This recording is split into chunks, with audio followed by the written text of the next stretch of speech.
This is CONOR McGREGOR for IFL TV in association with MTK Global. Delighted to be joined by Darren Till. My man. How are you, mate? I'm alright. Yeah? Good. Good few days? Very good, Where mate. have you been? Jet skiing. Yeah? Been good? It's been good, mate. Yeah. A little bit of business, a little bit of work. Yeah. It's good, mate. Okay. I swear. Dubai's the sickest. You caught the sun, obviously. Yeah. I'm fucking red raw. I know. I have as well, as you can see. No, you haven't, mate. Yeah, a few things obviously wanted to talk to you about. Firstly, I know you're a huge Tyson Fury fan. So what did you make of what kind of unravelled from the weekend at Staples Centre? Well, obviously I'm going to give just my opinion, mate. I'm not like an expert, but I've watched the fight like 5 times now, and the thing that's just niggling me is before the 2 knockdowns, he still would have been a draw, or he would have lost to the judge, that one judge. The 115, 111 scorecard. That just doesn't make sense to me, because the knockdowns are great, but honestly, mate, I swear to God, right, I'm not being biased, but Tyson Fury won that fight, clear, bright as day, whatever. So it's a bit upset for Tyson, because the second knockdown off a guy like Deontay, the way he hit him with the right hand and the way he got him with the hook, I remember just being like, Fury's gone, good night. And then it was like getting up out of bed. It wasn't like a get up, it was like, his head didn't hit the canvas, did it? No. We're speaking about that. It didn't fully make that kind of impact it looks like when you're looking square down on Fury. It looks like his head did. You see? Yeah. But he's like lying there, and then next minute he just rolls up out of bed and just gets to his feet and does a little waddle, and I was just like... And Deontay is just in utter shock. And then he still came back to win that round. He won that round. Like, in my opinion, maybe not won it, but he come back and boxed them out. So, I wouldn't say the biggest ever, craziest robbery, but they definitely robbed him of a great comeback and a history. Because, as he said, people aren't going to talk about the draw and the controversy. People are just going to talk about the draw. So, I feel sorry for him. But I hope he gets a rematch. I mean, it does look like there will be a rematch, and it seems warranted now, because it was always a talk of if Fury won, is there a rematch? If Wilder won, is there's a rematch? But now, with what resulted in a split decision draw, it's inevitable that there has to be a rematch to kind of settle it. Definitely, mate. Proper unbelievable fight. Definitely. Forget about Joshua for now. I think the rematch is the fight to make. And then, the winner, if there is a clear winner, fights Joshua, either America or Wembley, wherever Eddie wants it to be. A lot of people think that he's kind of would have got more accolade for getting up from that knockdown than actually winning the world title. I can see where some people are kind of coming from. If he'd won the world... What do you mean? Well, the moment in the 12th round of him getting up was such a big moment that kind of went around the world and across boxing. Like memes and everything. It was a more talked about thing than if he had actually won the fight without that knockdown. Yeah. Obviously, it would have been better to have had both, but I'm just saying, I can kind of see where people are coming from. I mean, but that so speaks about, as what he was saying about the mental health thing as well, mate, because I posted about it as well. Because as you know, mate, I'm the biggest Tyson Fury fan out there. And like the way he was saying, he can come back, because people, because of Tyson Fury's outspoken, with a bit of like, people don't think he actually had mental health, but he did, mate, like heavily. So I think that knockdown represents sort of his outside battle on the outside of boxing and fighting. So that's what I more looked at it. I looked at it in that way. Do you know what I'm saying? Yeah. Like, because he was saying in the post-fight presser, like he was saying like I'm showing people who've got mental health they can get back up, and I like that, because a lot of people can take inspiration. So yeah, his voice has been heard, and someone like Tyson Fury needs to kind of voice that if he's been through something like mental illness and health and depression, anxiety. Did you hear the story about the Ferrari? He was driving like 180. Yeah. That's like crazy, mate. Yeah. So, but the story needs to be told from someone like him, because people will listen. And the thing with Fury is, if you compare like Fury, Deontay and Joshua, you know, in my opinion, Joshua's like the poster boy for England. He's good looking. He's a great boxer. He's, you know, doing this and that, a lot of things. Fury's like the rebel, as to say. He speaks what he says. He talks shit. He's a gypsy king. So, you know, I think Fury and Joshua are so different. It's unbelievable. Joshua's always going to be that poster boy with the Under Armour sponsors. And Fury's not getting no Under Armour sponsor, mate, let me tell you. So, but I'm just a Fury fan, mate. I just think he speaks his mind, and I like that, because even when you're in front of the camera and you're doing an interview, I think you've got to definitely always tell the truth, and I feel like Fury does that, and I try to do it myself, and I know I do it, so I'm a big fan. Let's talk about Darren Till. He's a cunt. He's a cunt. Are you a welterweight? Are you a middleweight? What are you? I know, mate. The fucking light heavyweight. The fucking scrans we've been eating, innit, man? What was it, 5 this morning? Spag bowl? Are you moving up? Don't know, Coog. Everyone knows me, Coach Colin. You know, I represent him and everything he says to me. And obviously my management's MTK, but I am a big dude. But like, I think what happened, Coog, right, is obviously I would never come out and give excuses. So, you know, we all know what happened in my last fight. I think what happened, right, with me, Coog, in my head was, I'm not taking nothing from Woodley yet, by the way, because he's one of the greatest welterweights ever, but I worried about the weight so much. Every interview, every comment, every message on Instagram or Twitter, whatever, was about weight. It wasn't about my title fight. You know, I would got there in how many fights? 5 fights, just the same as Conor done the same. It wasn't all about that. So for me, I'm out in Vegas for 4 weeks. Every training session was about how much did I sweat and how many green leaves I can eat, you know, stuff like that. So I didn't worry about this monster that I'm going to be facing. I worried about the weight. So when I'd made weight and I'd made 169, to me, I'd won the war and the battle and whatever. And then it's like, oh, I'm fighting this animal. I was prepared, mate. You know, I was fully prepared. I was fit for 5 rounds. I was everything. But my head, everything just took over my head so much that I just became obsessed with weight. So that'll never happen again. You know, that carried on from the Wonderboy fight in the Echo. You know, I paid for it, you know, and he caught me and I got beaten. It was good that it happened in a crazy, strange way. So, how did you kind of deal with your first loss? In the UFC. I've been beat before, but I haven't been beat like that, big scale title fight. I think I've just put it to the back of my mind. I think I've just shoved it in a bottle and just put it there. It hasn't like affected me. Like I don't really, you know, famous words from Darren, I don't really care.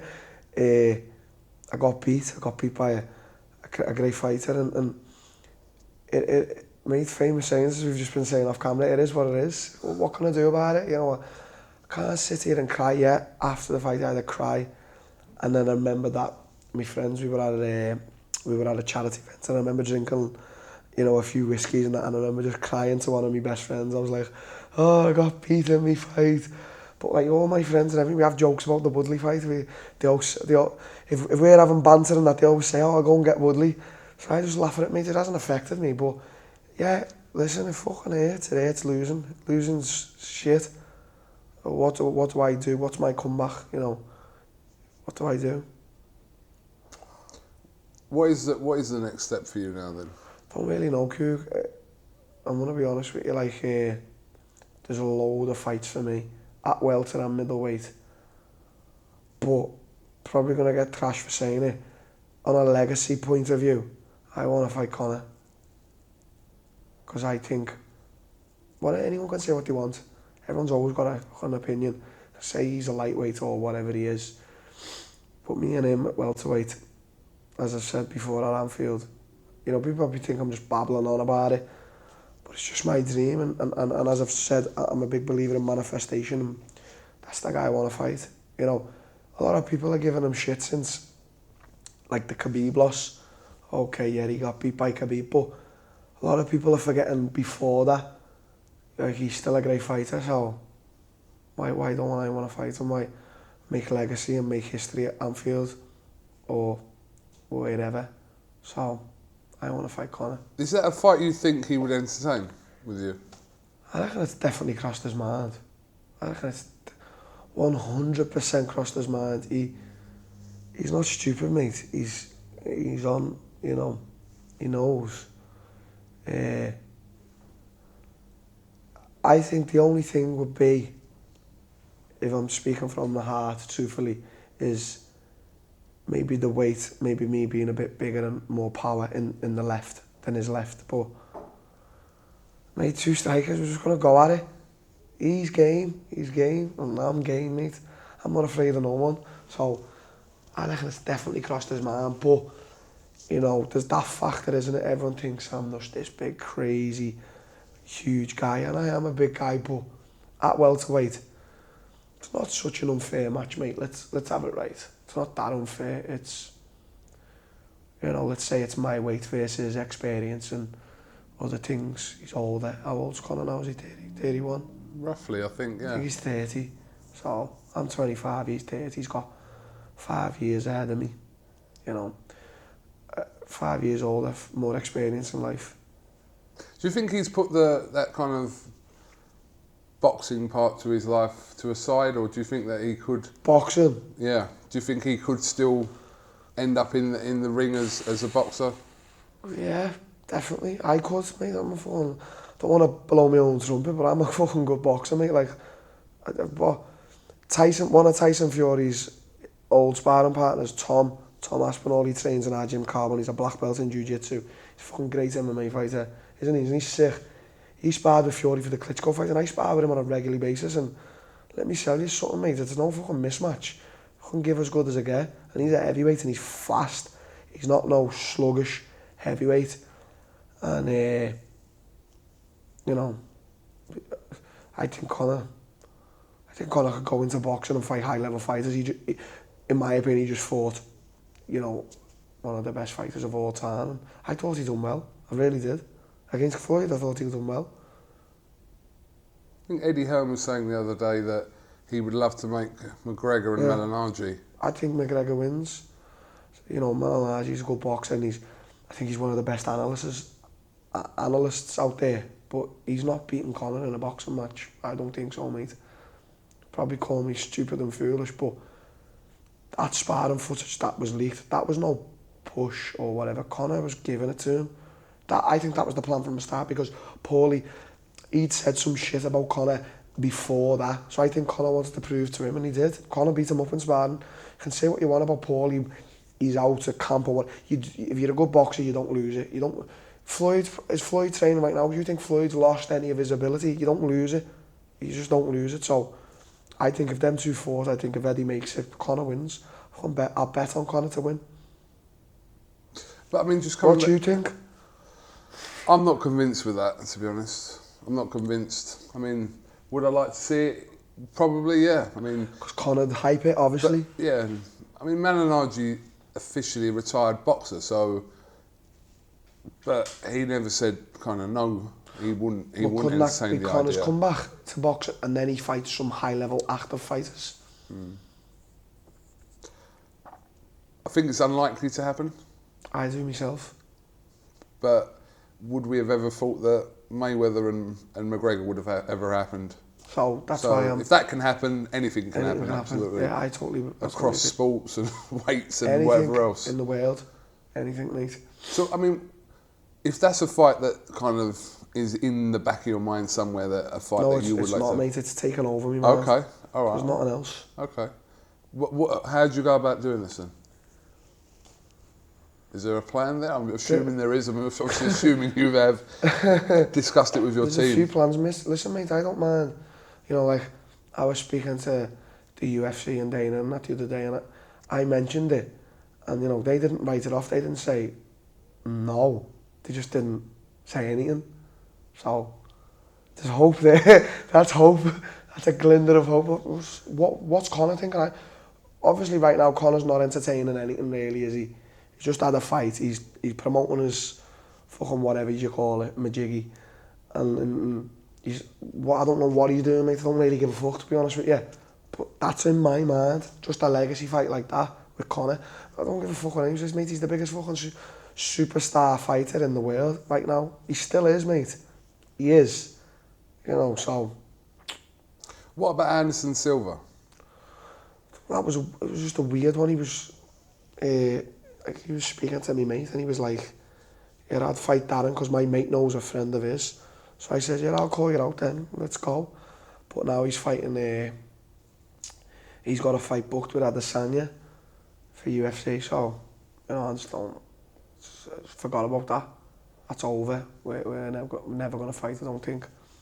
So as I said to you, mate, manifestation, corruption of the brain, Conor's right in my mind. He's already in there. When do you want to see yourself back in the... A few months, mate. The octagon? A few months. I was going to say the ring then, but... The ring. I'll go to the ring, mate. Who's my weight? Let's fucking fight fucking Deontay. Fuck him, heavyweight. Mate. Don't really know about weight. Middleweight, welterweight. That's up to Colin. It's up to the main man. Well, interesting to see how this situation could kind of transpire from here. I've got 10 years left, Kugan, so I'm not in no real rush. You know, I know what I'm gonna do. I know what I'm gonna do in these 10 years. I know that. And I've just had my first loss, so in this 10 years there'll probably be another few more of them. It's different to boxing to MMA, mate. As I'm sure you know, you can't stay undefeated. You know, there's a few that are like Khabib's undefeated, but I think there's loads of fights in the lightweight there that could probably beat him. I think the only guy who'll stay undefeated is probably John Jones. Just think no one can beat him in light heavyweight or heavyweight, so there's a few guys that do it. I'm not one of them guys, obviously. Last fight, got beat. It is what it is. It is what it is. Of course it is. Well, I know what I'm going to do, mate. I know I'm going to be great, and right now, Conor McGregor's on my mind. Legacy fight. It sounds like it. What's your plans for the rest of your stay here? Or shouldn't I ask that? Don't ask that, Cuban. Come on, mate. Fucking fellas just knocked at the door. With a fire extinguisher? Yeah, that's because we were setting it off last night. Oh, you didn't tell me that, actually. I kept it for the camera. No, Cuban. I said, Cuban, get the door, lad. And he went, hello? He went, he's got a big drink in his hand. It's a fire extinguisher, mate. And the fella just walked in like he had a moody cob on, didn't he? Just put the empty one, took the empty one and put the full one there. And the telly's fucked as well. Yeah, I know. Let's not go there. I'm tempted. Don't ask me what I'm doing, Coog. I'm tempted to pan over there to see what you've done to that TV. But it was actually, you were stone cold sober. It was in the cold light of day, wasn't it? Cold light of day, mate, yeah. You were trying to practice a trick, weren't you? A little trick for Conor. Oh, were you filming it? No, I wasn't fuck. Eat the left hand. If you're going to do something What like you've got to do, Coog, is you slip the jab, Tyson Fury, Carl Froch, Thomas Stalker.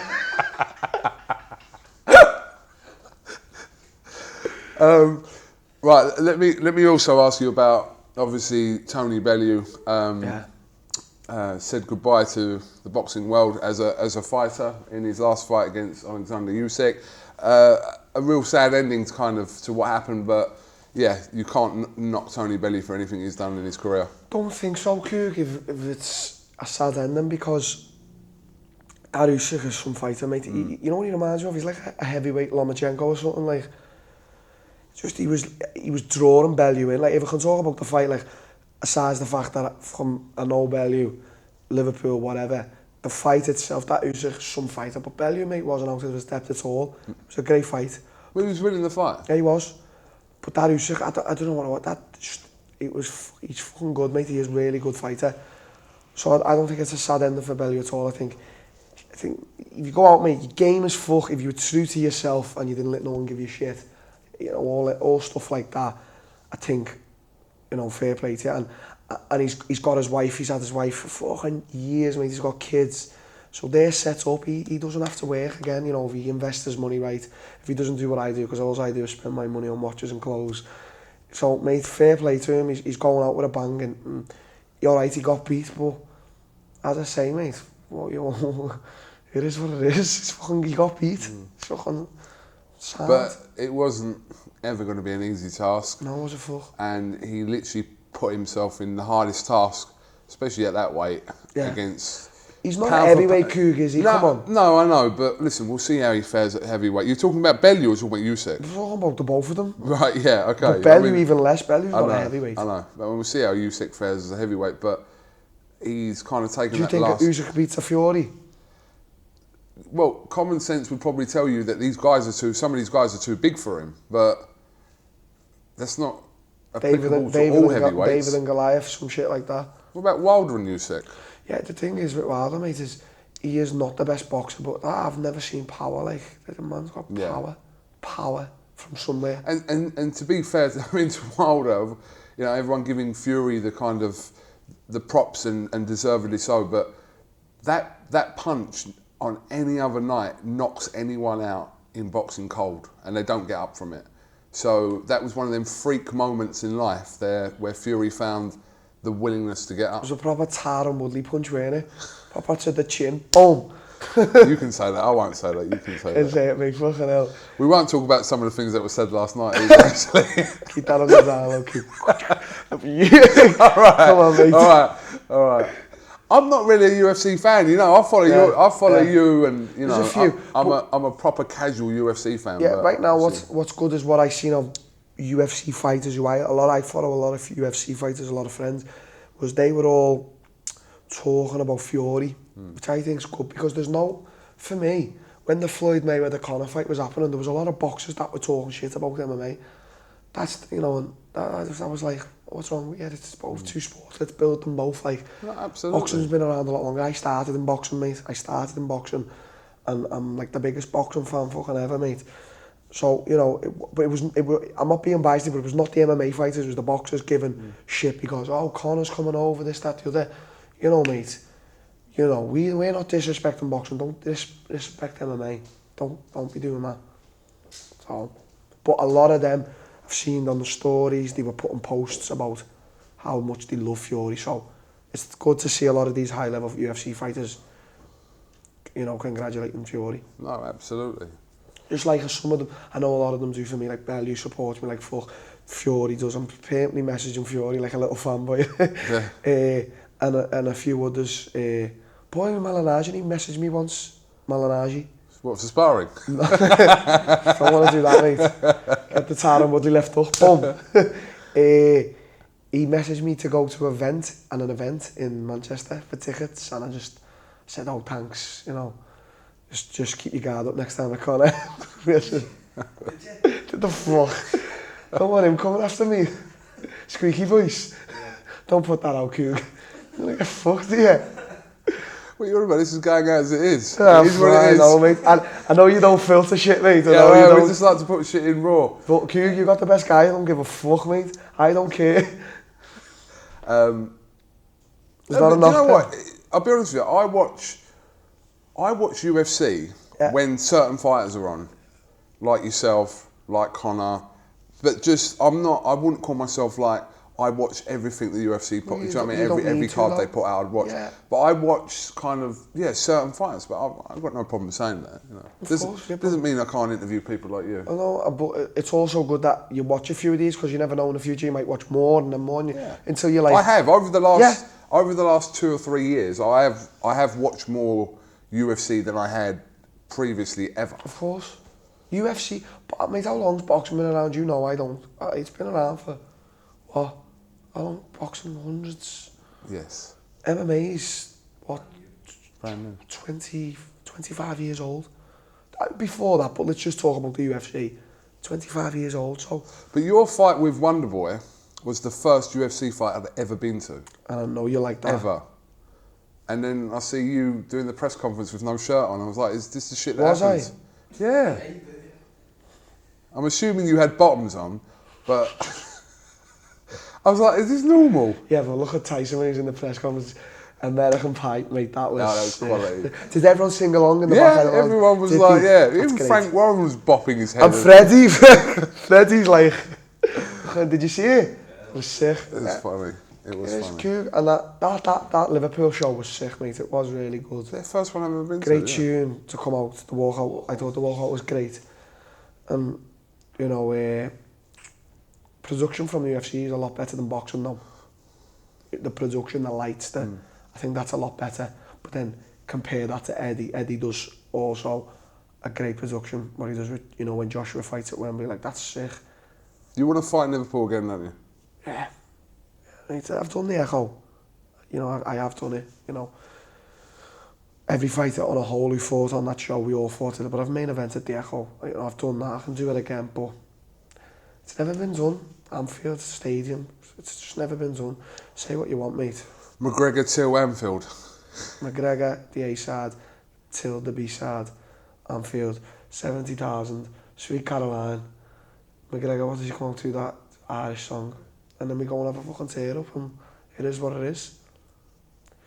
Maybe probably loads of people are going to call me a cunt or whatever, but I'm just manifesting something that I believe in, and my coach also believes in with me. So fuck it, I'm going to say it. Say it. Don't just keep it to yourself, say it, manifest it, and it'll happen. So we'll see.